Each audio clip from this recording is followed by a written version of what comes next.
Xhavit Lohja nuk kishte lindur ende kur i ati, me mishe shpirt duke sakrifikuar pasurinë e familjes, ndihmonte luftën, me idenë e qartë se po bënte një vepër të pastër idealiste kundër pushtuesve të vendit. Do t'i dukej e çuditshme madje, kur edhe hysmeqari i tij i thoshte: "Sabrush, mos u jep buk komunistëve, se do t'u shohësh sherrin, më mirë jepu aqenve se atyre." Por Sabri Lohja vonë do ta kuptonte se sa të vërteta e të menduara kishin qenë ato fjalë.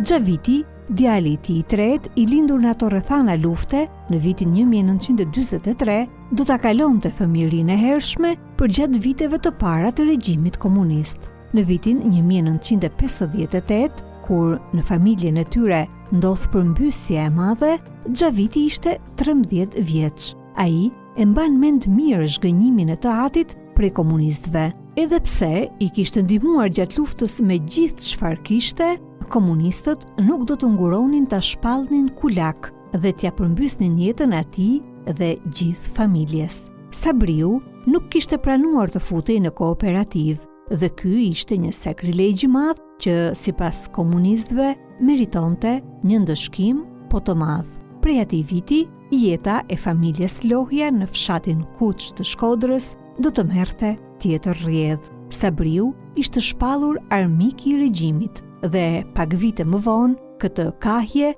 do ta përforconte edhe djali i tij Xhaviti, që nga ushtria do të përfundonte pas hekurave të burgut.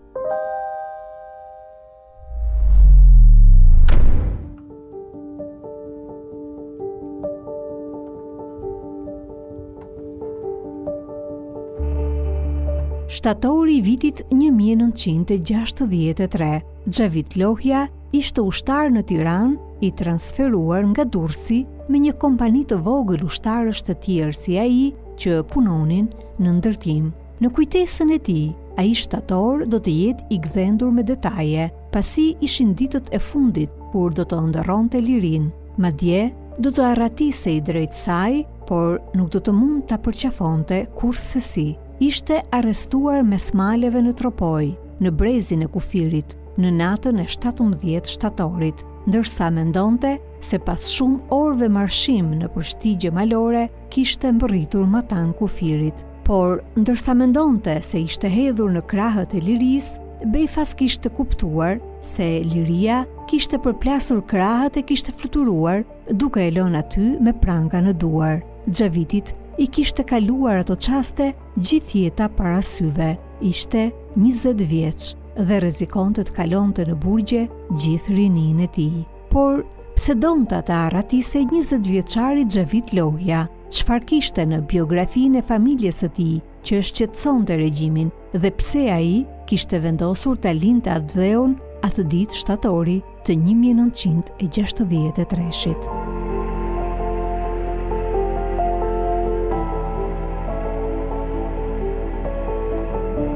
Baba ka ndihmuar regjimin, për 6 vetë sigurisht, se ja shpërblynin si gjithë tjerëve. Ndihmu luftën ma tepër nuk ka pas në zonë në Verisja ka ndihmu si ai, është me historikja. Bile, si u thaq, edhe kam thonë shumë herë, ai ishte bys, zmeqari, thoshim në atë kohë, ishte prej Puket. Shumë njeri i mirë, i drejtë fort. I thote sabrush mas ju nip, se ka pas sabrush baba jem. I të në buk. Se tash ju shef sherrin, ma mirë që t'ja qenit. Se këtëni, shiku e ditë apo kishte parashiku. Pas vendosjes së regjimit komunist, në familjen Lohja do të kalonin vetëm 14 vite të qeta në jetën e tyre të mënjanuar në fshatin Kuç, larg hakmarrjeve komuniste që e kishin pushtuar me kohë qytetin e Shkodrës. Por shpejt, edhe në atë fshat, në familjen e Sabriut, do të mbërrinte grushti i hekurt i pushtetit, para të cilit Sabriu kishte bërë rezistencë. Baba kaloj disa kohë deri në 58-ën, për 24-ën deri në 58-ën. Nuk e ka pas keq me regjimin. Po këta kanë dashtë përveç se minimum e buk me i bon edhe bashkëpunëtor. Baba s'ka kendi asaj gjenak. Edhe kooperativ nuk pranaj me hy, nuk do të më. E ka urry kooperative në shumë. Urry që nuk mund të ketë urry kushtjaj. Kolektiv. Ty nuk mund të punosh e ku dosh e ti. Ishe gru, e re, ku të kështë e brigadiri, për shumë. Se ti të sot bojnë shkollën, punon dikun, po ku dënë vetë. Atëherë nuk ka. Kooperativa ka kënë të merri. Nuk e do të, e ka urry shumë, baba, kooperativë. Edhe, si përfundim, ka dekë, s'ka punu në kooperativë. Xhaviti në atë kohë ishte 13 vjeç dhe e kujton mirë se si i ati kishte kundërshtuar me çdo kusht për t'i dorëzuar tokat e tij dhe për t'u bashkuar në kooperativë, por ky kundërshtim do t'i sillte atij një vulë të rëndë që do ta vuante gjithë familja deri ditën e fundit të regjimit. Shtëpia jonë është në vedi, krejt. Në do kena pas tokat tona dhe se na pas kem ofër. Në dhe bakti tinë s'kena majtë. Rone në kulak, në cilësunë në kulak. Për kulak ka kënë të mërshme, në atë kohë. Ishte si me kënë para burgut. As d'vit e kush, as d'il të kush, as mund të mërshme mu martu, vish me morë në një fundërinë se nuk kishe, nuk tjep të kush gruas. Vitet kalonin njëri pas tjetrit. Sabriu ishte kthyer tashmë në një kundërshtar të regjimit. Damka e kulakut rëndonte në jetën e të gjithë familjes. Djali i tij, Xhaviti, ishte brumosur me këtë atmosferë dhe në kohën që shkon ushtar, kupton se e vetmja rrugë për t'i shpëtuar për ndjekjes dhe shtypjes së regjimit ishte arratisja. Shkova që në raport punës në Durrës. Prej aty mandej në Tiranë me kazë me lopat, se ushtarë mi e thanë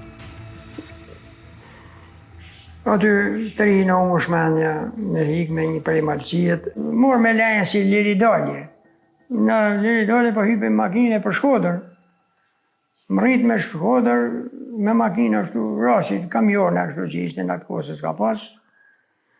Mandej morë me rrugën drejt malësisë. Me ashtu. Ky ishte maj ashtu, kishte falsifiku bile dhe ta i leje, ba që kur nga kanë shlu për me.